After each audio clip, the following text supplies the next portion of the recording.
సంగారెడ్డి జిల్లాలో జహీరాబాద్లో కవిత అనే ఒక మహిళ ఒక బాయ్ ఫ్రెండ్తో లేచిపోయింది. అయితే తర్వాత జడ్చర్ల అనే ఒక ప్రాంతంలో ఉందని తెలుసుకుని భర్త అలాగే భర్తతో పాటు కొంతమంది పోలీసులు కవితని తిరిగి తీసుకురావడానికి వెళ్ళారు. తిరిగి వచ్చే మార్గంలో కవితని అత్యంత కిరాతకంగా భర్త చంపేస్తాడంటూ కూడా చెప్తాం. అయితే దీనికి సంబంధించి మరిన్ని వివరాలు అందించేందుకు మనతో పాటు మా ప్రతినిధి దేవిక లైన్లో ఉన్నారు. అంత మాట్లాడే ప్రయత్నం. దేవిక, చెప్పండి, అసలు ఏం జరిగింది? కవిత వాళ్ళ బాయ్ ఫ్రెండ్ తో లేచిపోయిందంటూ కూడా చెప్తున్నారు. తర్వాత భర్త విషయం తెలుసుకుని ఆమెను హతమార్చారంటూ కూడా చెప్తున్నారు. ఏంటి వాస్తవాలు ఏంటి? ఎస్ తేజ, బషీరాబాద్ కు చెందిన కవిత 29 సంవత్సరాల తేజ.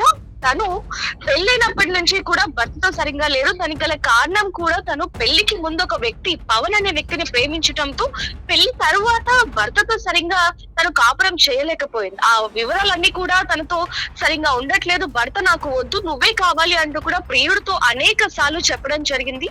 పెళ్లి తర్వాత కూడా అంటే సిద్ధార్థ్ రెడ్డి అలాగే కవిత వీళ్ళిద్దరు కూడా కాపురం చేస్తున్నప్పటికీ పెళ్లి తర్వాత కూడా పవన్ తో కూడా కలిసి ఉండటం, ఇదంతా జరిగిన తర్వాత వాళ్ళిద్దరు కూడా మేము ఇక్కడ నుంచి పారిపోతేనే మేమిద్దరం కలిసి ఉండగలం, సిద్ధార్థ్ రెడ్డి మమ్మల్ని బతకనివ్వడు, ఒకవేళ కనుక మా గురించి తెలిస్తే అని చెప్పి అక్కడ నుంచి పారిపోవటం జరిగింది.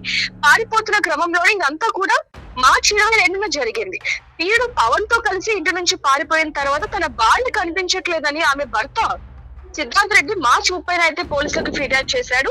ఆ తర్వాత వాళ్ళిద్దరి ఫోన్లను ట్రేస్ చేసి ఎక్కడున్నారు ఏంటి అనే వివరాలు కనుక్కోగా కవిత జడ్చలలో పవన్ తో కలిసి ఉంటుంది అంటూ కూడా పోలీసులు గుర్తించి సిద్ధార్థ్ రెడ్డితో పాటు పోలీసులు కూడా అక్కడికి వెళ్ళటం జరిగింది కవితను తీసుకొని రావడానికి. అంతకు ముందే తన పరువు తీసిందన్న కోపంతో కక్షను పెంచుకున్న సిద్ధార్థ్ రెడ్డి వెళ్లే దానిలోనే ఒక పదునైన కత్తిని కూడా తీసుకొని వెళ్ళటం జరిగింది. అక్కడికి వెళ్ళిన తర్వాత అక్కడ పోలీసులు ఉన్నా కూడా కవితని అతి దారుణంగా అయితే చంపడం జరిగింది. తన మీద ఊగిపోయాడు కోపంతో. తన వల్ల నా పరువు పోయింది, పెళ్లికి ముందే నేను అంటే ఇష్టం లేదు అని ఉంటే గనక ఇటీవల కాలంలో చాలా వరకు చూస్తున్నాం తేజ. పెళ్లి తర్వాత ప్రియుడు మోజులో పడి భర్తను అతి కిరాతకంగా చంపుతున్న సందర్భాలు అనేకంగా ఉన్నాయి.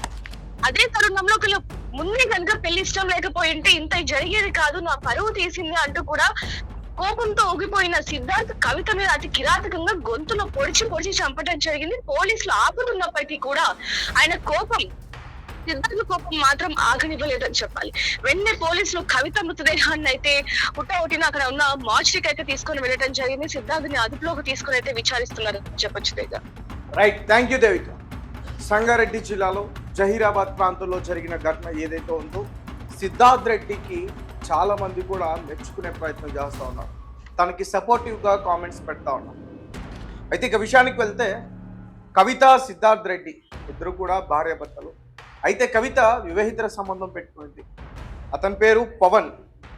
అయితే సిద్ధార్థ్ రెడ్డికి విషయం కాస్త తెలిసింది. తర్వాత కవితని మందలించే ప్రయత్నం చేశాడు, నువ్వు చేస్తుంది తప్పు, ఇక ఆపే అని. అయితే కవిత మాత్రం తన భర్త మాటల్ని లెక్క చేయకుండా సిద్ధార్థ్ పవన్తో అలాగే కొనసాగింది. ఇక మార్చి 27 ఆ డేట్లో భర్త ఇంట్లో లేని టైం చూసి డైరెక్ట్గా బట్టలు తీసుకుని పవన్తో జడ్చర్ల అనే ప్రాంతానికి జంప్ అయిపోయారు. ఇద్దరు కూడా జహీరాబాద్ నుంచి జడ్చర్ల జంప్ అయిపోయారు. దీంతో సిద్ధార్థ్ రెడ్డి పోలీస్ స్టేషన్కి వెళ్ళి కంప్లైంట్ ఇచ్చాడు, నా భార్య కనిపించట్లేదు, లాస్ట్ టైం ఇంట్లో చూశారు, స్థానికులు కూడా ఇక్కడే ఉంది, తర్వాత లగేజ్ తీసుకుని వెళ్ళిందని చెప్తున్నారు. అయితే మొత్తానికి సీసీటీవీ ఫుటేజ్ బస్ స్టాండ్ దగ్గర ఇవన్నీ కూడా బయటకు తీసుకొచ్చి ఆ పక్కన ఉన్న పర్సన్ ఎవరైనా దాన్ని గుర్తించి ఆ భర్తని సమాచారం అడిగి పోలీసులు గాలింపు చర్యలు చేపట్టారు. దీంతో జడ్చర్లో ఉంది అనే విషయం తెలుసుకున్న తర్వాత భర్త అలాగే కొంతమంది పోలీసులు వాళ్ళని తీసుకురావడానికి జడ్చర్ల ప్రాంతానికి వెళ్ళారు. తర్వాత వాళ్ళిద్దరు కూడా ఎక్కడున్నారు అవంతా కూడా తెలుసుకుని వాళ్ళిద్దరిని దొరకబట్టారు. తర్వాత పవన్ మోజులో పడిపోయిన కవిత నేను ఇంకా రాను అంటూ కూడా మొన్నగించింది. అయితే పోలీసులు కొంచెం బుద్ధి చెప్పి వెనక్కి తీసుకొచ్చే ప్రయత్నం చేశారు. అలాగే పవన్ని కూడా తనపైన కూడా కొన్ని కేసులు నమోదు చేసి తనను కూడా పట్టుకొచ్చే ప్రయత్నం చేశారు. వస్తున్న దారి మధ్యలో ఫుడ్ అనో దేనికోసం ఆగారు, పోలీసులు కూడా ఆగారు. అయితే సదాశివపేట నందికండి అనే ప్రాంతం దగ్గర ఒక పదునైన కత్తి కొనుక్కున్నాడు.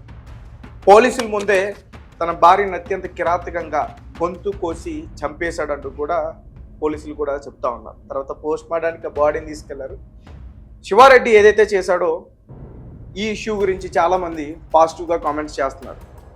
సభ్య సమాజం నుంచి చాలా పాజిటివ్ కామెంట్స్ వస్తుంది. మంచి పని చేయాలి, ఒకసారి చెప్పావు వినలే, రెండోసారి చెప్పావు వినలే, మూడోసారి ప్రయత్నించావు, ఇక నాలుగోసారి పీక కోసి మంచి పని చేసావు అంటూ కూడా చాలామంది కామెంట్స్ చేస్తున్నారు. ఇది సంగారెడ్డి జిల్లాలో జరిగింది. అండ్ మీ కామెంట్స్ ఏంటి, మీరేం చెప్తారు ఈ ఇష్యూకి సంబంధించి? ఈ మధ్యకాలంలో చూసుకుంటే ఇటు భర్తలు కావచ్చు, భార్యలు కావచ్చు, ఒకరినొకరు మోసం చేసుకుని లేదంటే చంపుకోవడం ఇటువంటి ఘటనలన్నీ కూడా ఎక్కువ అవుతూ ఉన్నాయి. ఇతర మోజులో పడి వివాహేతర సంబంధాలు పెట్టి, కానీ ఇక్కడ కూడా అట్లాంటిదే జరిగింది. కానీ భర్త అట్లా ఆమెను చంపడం వల్ల ఖచ్చితంగా జైలు పాలవలసిన పరిస్థితి అయితే ఉంది. ఈ కమెంట్స్ ఏంటి, మీరేం చెప్తారనే విషయం మాకు తెలియపరచండి. Thank you for